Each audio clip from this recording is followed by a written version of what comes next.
எதுக்குடா கத்துற? 1 மணி நேரமா தேடினுக்கிறேன். இந்த பீரோல என்னோட பூ போட்ட சட்டையை காணோம். பீரோலயும் சரி வாழ்க்கையிலயும் சரி நான் தேடுற விஷயம் மட்டும் கிடைக்க மாட்டேங்குது. டேய் பீரோல தான் மடிச்சு வச்சேன் பாருடா. நான் கபோர்ட்ல தேடினுக்கிறேன். நானும் பீரோல தான் தேடினுக்கிறேன். உன் புடவை மட்டும் அப்படியே அடுக்கடுக்கா காஞ்சி பட்டு, மதுரை பட்டு, கன்னியாகுமரியில இருந்து செங்கல்பட்டு வரைக்கும் மச்சி அடிக்க வச்சிருக்கல.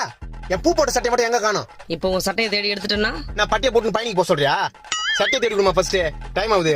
இப்போ நான் தேடி எடுத்தனா தொடப்ப கடை தான். தொடப்பு கட்டல வேணாம், சட்டை தேடி கொடு. இரு இங்க சட்டை இருக்கட்டும். இருதா.